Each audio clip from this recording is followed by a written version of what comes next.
All right, good morning, everybody. We are going to do a study into Genesis 9.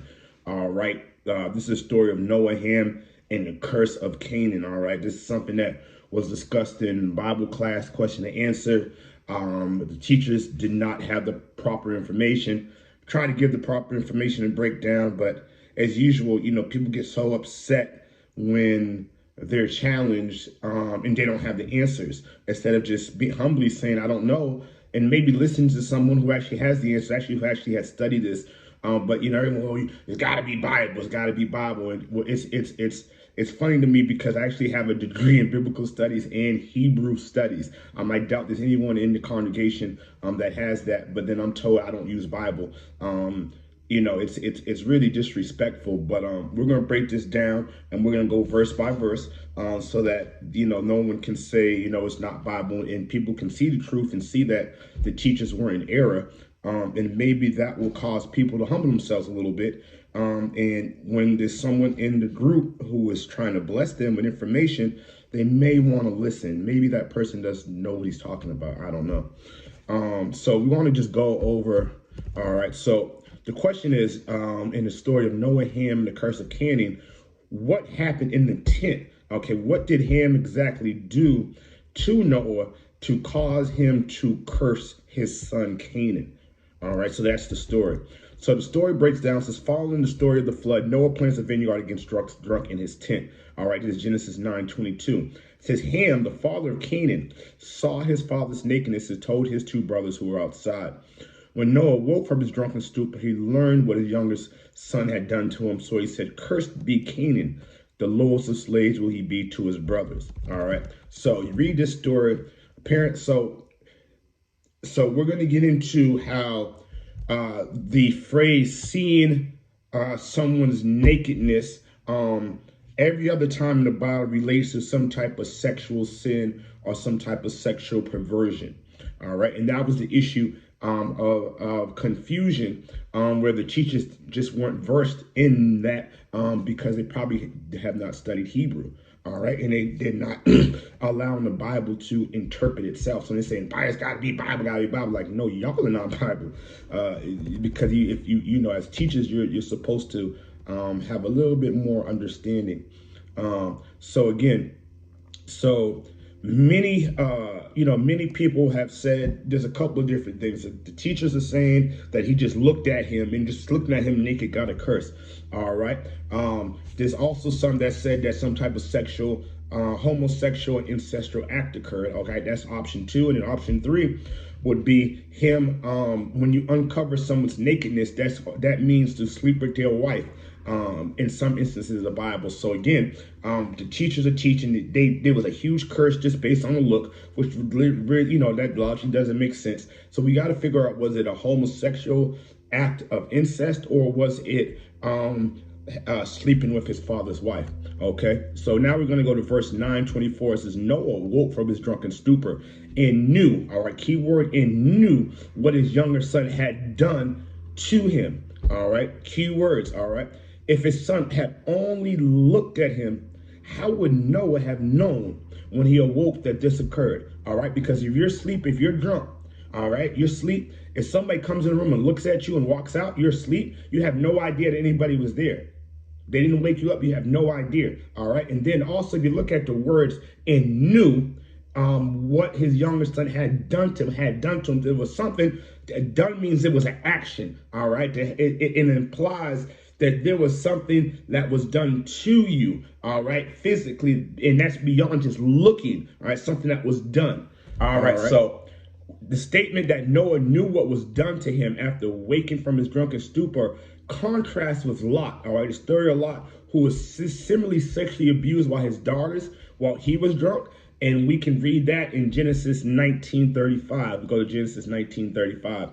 And it says, and he did not know when she lay down or when she arose. All right. So again, knowing somebody in the Bible, knowing a lot of times implies some type of sexual. So if you know your wife, all right, that means you've consummated sexual activity. You knew her. And so that is one of the ways, especially in the Old Testament, that they describe sex, because by saying you knew All right. Now let's go to Leviticus 20:17. All right. Leviticus 20:17 clearly shows that seeing nakedness is a euphemism for sex. All right. Leviticus 20:17 says, if a man has sexual intercourse with his sister, whether the daughter of his father or his mother, so that he sees her nakedness and she sees his nakedness, it is disgrace. They must be cut off in the sight of the people. They must be cut off in the sight of the children of their people. He has exposed his sister's nakedness. He will bear punishment for it in iniquity. All right. So based on, again, allowing the Bible to translate itself, all right, the phrase describing Noah's nakedness and he became revealed inside his tent was it meant to invoke the theme of incest, as revealing of nakedness serves as a euphemism for incest in the prohibitions of Leviticus. All right, we go to Leviticus 18:6. Says, none of you shall come near anyone of his kin flesh to uncover nakedness. All right, so again, we're looking, so Ham came near his father and while he was naked, all right, and again, it implies some type of forced incest of son with his father in a situation where his father has no ability to defend himself. All right. And again, this is a much more reasonable and easy to understand explanation for the harshness of his father's curse. You see what I'm saying? But God said that his yoke is easy, his burden is right. And he said that even little children can understand the word of God, right? So it's we make the word of God hard because in our own pride, we try to do these mental gymnastics. And instead of actually just getting deep into the word and finding out the truth, we just want to preach what taught because we're from this camp and we're from that camp and well, Brother Bowie taught this and all that, but we don't worship Brother Bowie. We worship God and we worship his word. And you know, all this group think where well, Brother Bowie or this person, like, no, man, you gotta get to the truth. Because there's a lot of stuff that these leaders are saying that's incorrect, and you're going to be held accountable. Teachers are held to a higher standard. All right. All right. Let's go back to Leviticus. All right. We're going to start at verse number 6. It says, none of you shall approach to any that is near akin to uncover thy nakedness. I am the Lord. Verse 7. The nakedness of thy father or the nakedness of thy mother shall thou not uncover. She is thy mother. Thou shalt not uncover her nakedness. The nakedness of thy father's wife shalt thou not uncover. It is thy father's nakedness. Verse 9, the nakedness of my sister, the daughter of my father, or daughter of my mother, whether she be born at home or born abroad, even their nakedness thou shalt not uncover. The nakedness of thy son's daughter, or of thy daughter's daughter, even their nakedness thou shalt not uncover. For theirs is thine own nakedness. Verse 11, the nakedness of thy father's wife's daughter, begotten of thy father, she is thy sister, thou shalt not uncover her nakedness. Verse 12, thou shalt not uncover nakedness of thy father's sister, she is thy father. Verse 13, thou shalt not uncover the nakedness of thy mother's sister, for she is thy mother's near kinswoman. Verse 14, thou shalt not uncover the nakedness of thy father's brother, thou shalt not approach to his wife, she is thine aunt. Thou shalt not, in verse 15, thou shalt not uncover the nakedness of thy daughter-in-law. She is thy son's wife. Thou shalt not uncover her nakedness. Verse 16, thou shalt not uncover the nakedness of thy brother's wife. It is thy brother's nakedness. Right. Verse 17, thou shalt not uncover the nakedness of a woman and her daughter. Neither shalt thou take her son's daughter or her daughter's daughter to uncover her nakedness, for they are her nearest kinswoman. It is wicked. All right. So again, all right. Verse 18. Neither shalt thou take a wife to her sister to vex her, to uncover her nakedness beside the other in her lifetime. It says, verse 19, thou shalt not approach tell a woman to uncover her nakedness as long as she's put apart for uncleanliness. All right. So again, every single time, and that was all the way up. Let me see how many verses that was in about 18 verses. That was 18 verses in Leviticus, which broke down when we're talking about uncovered, nakedness being uncovered. All right. It's always talking about some type of sexual sin. I wanted to go to Habakkuk 2:15 and 16. I'm probably saying that wrong, but we'll go to 2:15 and 16. And we can see God giving a command. And it's almost like he is giving this command in lieu of the story of Ham and Noah. All right. So let's take a look here. It says, woe, Habakkuk 2:15-16. It says, woe to him who gives drink to his neighbors, pouring it from the wineskin till they are drunk, so he can gaze on their naked bodies.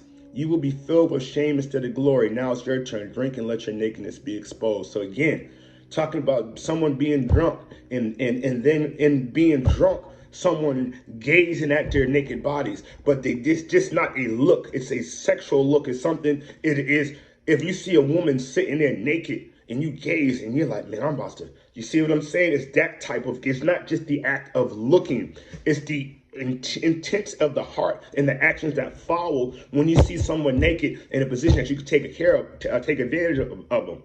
Do we see this in regular life where women go to a party and get drunk and get date raped, or dudes run a train on her, all types of crazy stuff because she's drunk? A lot of times she got on short dress, or revealing clothes. She's drunk, ass could be out, titties could be out. People, they take advantage of her. A lot of times she gets taken advantage because she's drunk. You know what I'm saying? We hear about date rape, drugs. So if we just get past the pride and really look at things from a biblical in a logical perspective, you see what I'm saying? Then it's easy to understand exactly what happened in the story. I truly hope and pray that people will allow themselves to dig deeper into the Word of God and not just want milk but meat. Because what's that have to do with salvation? And all these are excuses that people make because they don't want to spend the time and the effort to get really deep and to challenge themselves and challenge their beliefs and even challenge the beliefs of the so-called teachers. All right. And if you're going to be a teacher, you got to be deep in this word. You got to know the Hebrew. You got to know the context. You got to really, really know this stuff, and then you can't get mad if someone who does comes and corrects you if you don't. I'm just here to be a blessing to whoever's hearing this, and a lot of times people don't get blessed the way that they're supposed to because of their pride, especially when you're in any type of group or churchy setting, even in settings that's not supposed to be church. They still got them same behaviors and ideas and the same group thinking, and it's just not of God. And I rebuke all that type of thinking. And a lot of times, again, as a congregation in church, you can lose someone who is supposed to be a blessing to you because you can't get past yourselves. All right, just not everybody. These. I just hope y'all are blessed by this, man. Love y'all. Peace.